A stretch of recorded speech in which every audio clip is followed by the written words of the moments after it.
Bismillahirrahmanirrahim. Assalamualaikum warahmatullahi wabarakatuh. Innal hamdalillah nahmaduhu wa nasta'inuhu wa nastaghfiruh wa na'udzu billahi min sururi anfusina wa min sayyiati a'malina.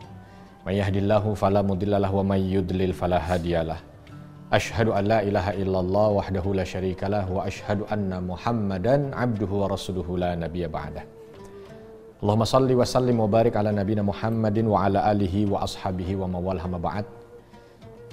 Pemirsa, Assalamualaikum Nusantara yang dirahmati Allah. Alhamdulillah pada kesempatan kali ini kita kembali bisa bersua dan berjumpa. Mudah-mudahan semua sahabat dalam kondisi sehat walafiat. Satu ketika, Nabi SAW ketika berada di masjid melihat seorang pemuda di luar waktu sholat duduk termenung di pelataran masjid.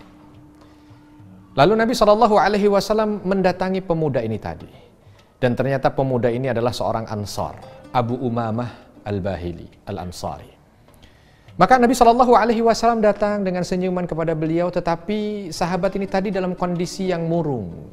Sahabat ini dalam kondisi muka yang agak sedikit nampak ada beban. Oleh karena itu Nabi SAW bertanya kepada beliau, "Wahai Abu Umamah, ada apa gerangan? Nampak wajahmu sedikit kau tekuk, nampak wajahmu begitu musam dan muram."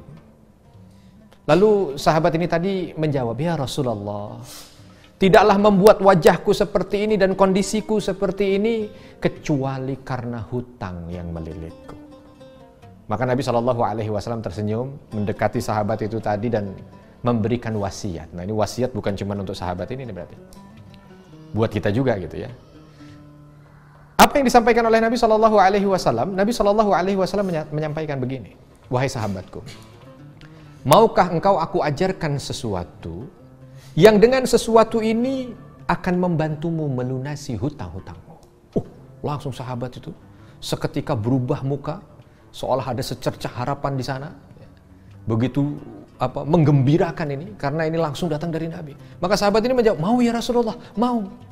Maka Rasulullah SAW dengan senyuman menyampaikan, ucapkan doa ini, ucapkan, "Allahumma inni a'udzubika minal hammi wal hazan, wa a'udzubika minal ajzi wal kasal, wa a'udzubika minal jubni wal bukhal, wa a'udzubika min ghalabatid dain wa qahrir rijal." Dihafal oleh sahabat ini tadi, langsung seketika itu juga wajah yang penuh dengan kesedihan itu berubah dengan kesenyuman, dan akhirnya melalui hari demi hari dengan melazam mengistiqomahkan doa yang diberikan oleh Nabi SAW. Berselang waktu, jumpa kembali dengan Nabi SAW di satu kesempatan, dan Rasul SAW jumpai sahabat ini tadi, kondisinya sudah sangat berubah dengan senyuman, dengan keceriaan bersama dengan sahabat-sahabat yang lain berada di masjid. Lalu Nabi SAW kembali bertanya kepada sahabat ini tadi, "Wahai Abu Umamah, bagaimana kondisimu?" "Alhamdulillah, Allah bukakan segala kebaikannya untukku ya Rasulullah." Masya Allah, sahabat yang dicintai Allah. Doa yang diajarkan oleh Nabi SAW kepada seorang sahabat yang kala itu sedang diuji oleh Allah Subhanahu Wa Taala dengan lilitan hutang. Dan mungkin kondisi ini dialami oleh sebahagian dari kita. Di antara sahabat mungkin saat ini ada yang begitu berat dengan kondisi hutang yang dijalani, atau mungkin berat dengan segala macam kesedihan dan gundah gulananya. Nabi SAW mengarahkan ini dan mengajarkan ini merupakan kanzun ini buat kita. Ini merupakan satu harta karun yang tidak ternilai ini. Karena yang menyampaikan langsung Nabi SAW, dan sahabat yang mulia Abu Umamah tadi sudah membuktikannya. Coba kita cek satu persatu dari doa ini, kita gali, mudah-mudahan lepas dari acara ini kita hafal. Ini doa meminta perlindungan dari 8 perkara. Meminta perlindungan dari 8 perkara. Nah, 8 perkara ini yang selalu menjadi sumber kesulitan hidup bagi manusia memang. Ya, dan 8 perkara ini saling mengikat antara satu dengan yang lain. Yang pertama, Rasulullah SAW mengajarkan kepada kita untuk berdoa, "Allahumma inni a'udzubika minal hammi wal hazan." Ya Allah, sesungguhnya hamba ini berlindung dari segala kebingungan dan kesedihan. berlindung dari segala kebingungan dan kesedihan. Ya, ini ada bingung, ada sedih. Sedih nomor 2 gitu ya. Jadi di sini ada isyarat gitu. Banyak sekali orang dengan bingungnya dia hidup, dengan segala kebingungannya dia hidup, akhirnya menghadirkan kesedihan. Jadi bingung itu sumber kesedihan itu. Bingung sumber kesedihan. Nah, kita diminta untuk berdoa dijauhkan dari, berlindung kepada Allah dari 2 perkara ini di awal. Allahumma inni a'udzubika minal hammi wal hazan. Ya. Dijauhkan dari bingung. Ini doa yang harusnya memang betul-betul kita sebagai hamba yang lemah ini minta terus kepada Allah Subhanahu wa taala. Karena kalau kita hidup mengandalkan diri kita, walau mungkin kita berpendidikan tinggi, walau mungkin kita itu berpenghasilan banyak, ya, tapi kalau hidup ini Allah berikan pada kita untuk kita jalani, ya, seenak kita, ya, sesuka kita, hancur kita. Maka banyak sekali kebingungan dalam hidup ini. Kita harus memilih yang mana, kita harus berjalan yang mana, kita harus melangkah kemana. Dan kuncinya hanya satu, berlindung kepada Allah Subhanahu wa taala. Karena ketika kita berlindung untuk dijauhkan dari segala kebingungan, maka Allah yang akan datang menuntun kita. Allah yang akan memberikan cahayanya kepada kita, menerangi segala jalan yang ada di depan kita. Ya kan? Pastilah sahabat pernah satu momen kita ngerasa, aduh gimana ya, mana yang harus saya pilih? Aduh gimana ya, saya jalan apa enggak? Aduh gimana ya, begitu berat ini masalah yang ada, untuk memutuskannya susah, gitu ya.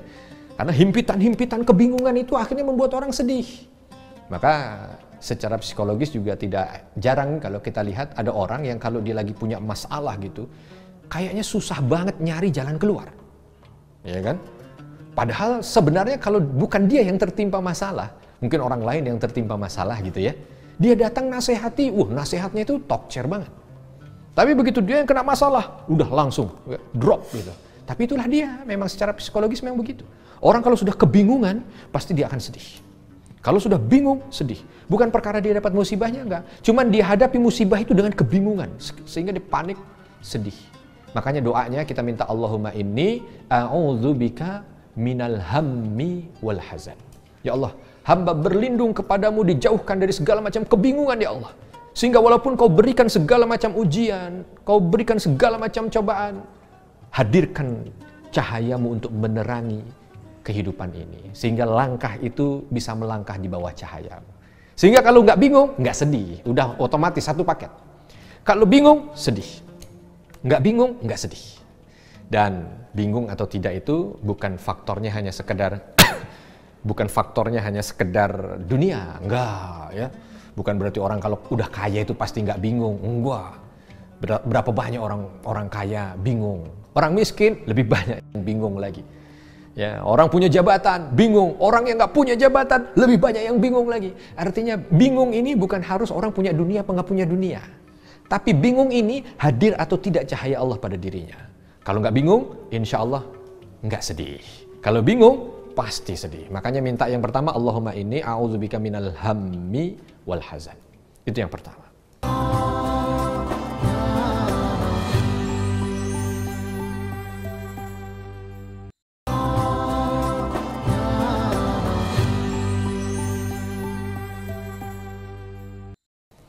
Yang kedua, berarti poin 3 dan 4 itu. Nabi mengajarkan Allahumma inni a'udzubika minal jubni wal bukhal. Wa minal jubni wal bukhal. Ini kalimatnya. Ya. Dijauhkan dari segala macam juben, pengecut, rasa takut. Ya. Wal bukhal, pelit. Ya. Jadi dijauhkan dari rasa takut dulu, terus dijauhkan dari pelit. Ini juga ada kesesuaian, sahabat. Orang itu kalau udah rasa takutnya tinggi, pasti pelit. Pasti pelit. Orang kalau pelit itu berarti orang yang punya rasa takut tinggi. Aduh takut miskin nih, akhirnya nggak jadi sedekah. Aduh takut waktunya habis nih, akhirnya nggak jadi nolong orang. Aduh takut ini, takut semua awalnya takut dulu, ya takut sakit, ya akhirnya dia jaga betul apa yang ada pada dia nggak mau dikeluarin. Ya, takut nanti hari tuanya nggak ada yang ngurus, akhirnya apa? Dia tumpuk-tumpuk itu kekayaan. Takut dulu, sehingga ketika takut hadir pelit. Ketika takut, hadir pelit. Sahabat yang dicintai Allah, takut ini memang perkara yang menjadi ujiannya buat kita yang hidup di dunia ini. Apalagi kondisi yang akhir zaman seperti sekarang ini. Kalau kita bicara hedonisme kan luar biasa ya. Jadi semuanya itu seolah orang itu bisa berkecukupan karena dunia, sehingga rasa takut terhadap dunia itu terkadang lebih besar dibanding dengan rasa takutnya terhadap akhirat gitu. Jadi ada orang kalau kehilangan uang itu lebih berat dibanding hanya kehilangan sholat 2 rakaat misalkan. Ya, kalau kehilangan uang 1 juta, 2 juta, aduh sedihnya, kayaknya hilang seluruh dunia.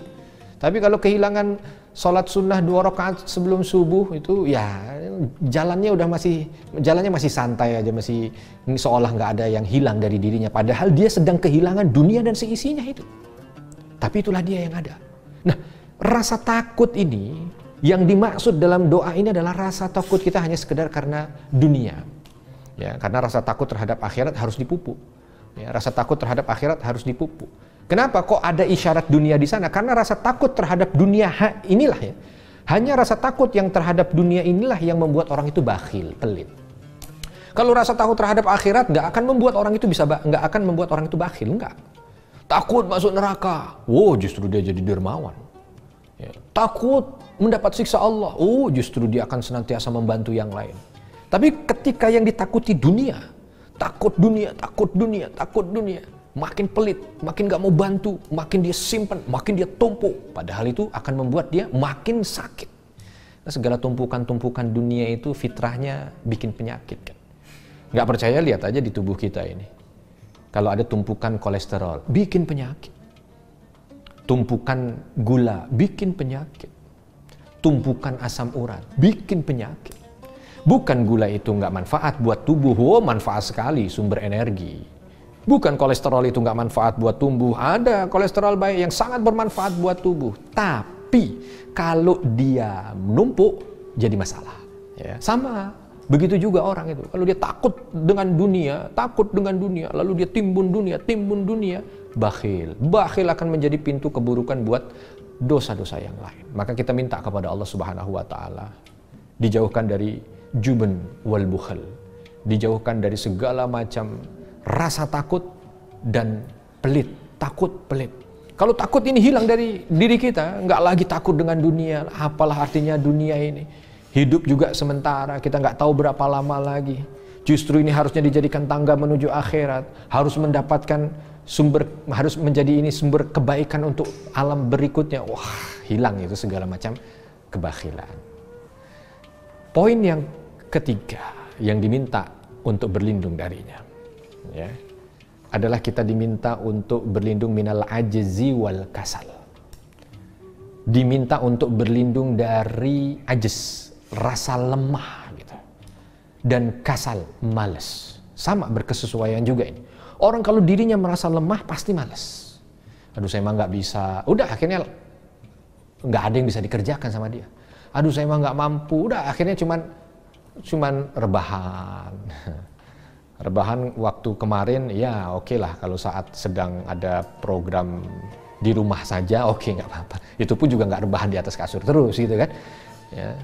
Tapi kalau orang merasa dirinya udah nggak mampu, merasa dirinya loyo, merasa dirinya lemah, pasti akan berujung pada kemalasan gitu. Makanya kita diminta untuk berlindung dulu minal ajz. Ya Allah, ya, berikan kekuatan agar diri yang sudah kau berikan kekuatan ini tidak merendahkan kekuatannya.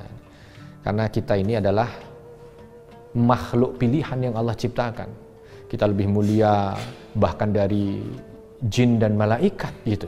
Bukan hanya lagi sama dengan tumbuhan dan hewan, jauh di atas itu semua. Manusia. Ya. Tentu kalau kita udah bilang di atas jin dan malaikat, maka kita punya keistimewaan berarti. Nah, keistimewaan itu jangan direndahkan gitu. Na'udzubillah min dzalik, kadang-kadang kita itu ada orang yang menurunkan kemampuannya sehingga kemampuannya itu lebih rendah dari hewan ternak gitu kan. Na'udzubillah min dzalik. Nah, ini orang-orang yang menghinakan dirinya sendiri.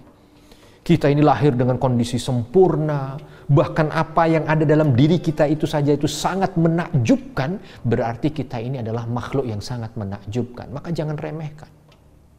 Bayangkan berapa banyak perubahan-perubahan yang ada di dunia ini yang Allah berikan sebabnya karena manusia gitu. Dulu yang bisa pindah dari satu tempat ke tempat yang lain dalam waktu sekejap itu paling hanya jin aja. Ya.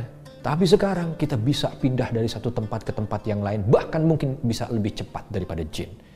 Dulu untuk bisa bertemu tatap muka dengan orang yang jaraknya itu ribuan kilometer, mungkin hanya jin saja yang bisa. Tapi sekarang nggak ada lagi batas. Orang bisa bertemu dengan satu waktu di berbagai macam tempat. Itu adalah keutamaan yang Allah berikan kepada kita sebagai manusia. Maka jangan turunkan kapasitas kita itu. Jangan sampai kita itu kok ketika melihat diri adanya, aduh saya ini apalah saya. Jangan kalimat apalah saya itu minasyaitan. Itu dari setan itu. Ah saya emang nggak mampu, itu dari setan. Ah saya emang nggak bisa, itu dari setan. Kenapa? Karena kita diciptakan sebaik-baik makhluk. Sebaik-baik makhluk. Maka tidak ada kalimat kecuali Bismillah, insya Allah saya bisa. Bismillah, insya Allah saya mampu. Bismillah, akan saya usahakan. Sehingga itu yang akan membuat diri kita merasa kuat, merasa mampu atas bimbingan Allah. Kalau itu ada pada diri kita, al-kasal itu, malas itu hilang. Nggak ada lagi itu rasa males gitu ya. Nggak ada lagi alasan untuk malas. Nggak ada lagi alasan untuk menunda. Nggak ada lagi alasan untuk putus asa. Kenapa? Karena kita sadar dan yakin dari ujung sampai ujung ini semuanya adalah yang istimewa. Ya, semuanya yang istimewa.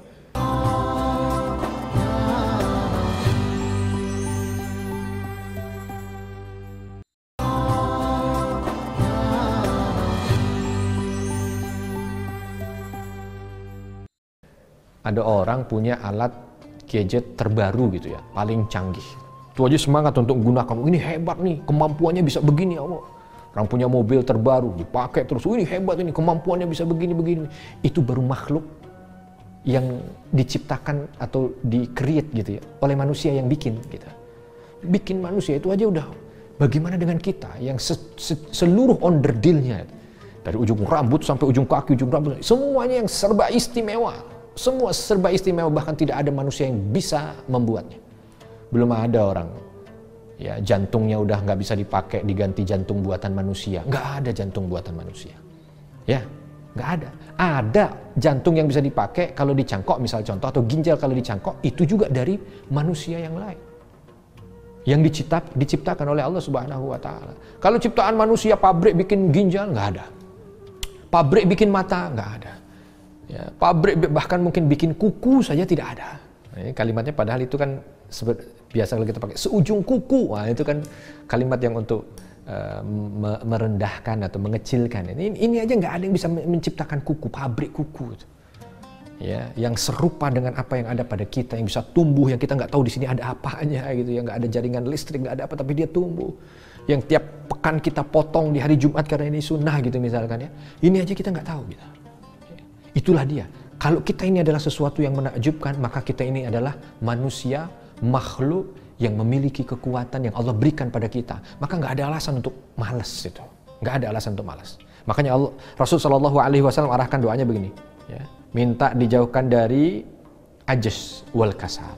Dijauhkan dari lemah dan malas. Dan yang terakhir, kita diminta untuk berlindung dari ghalabatid dain wa qahrir rijal.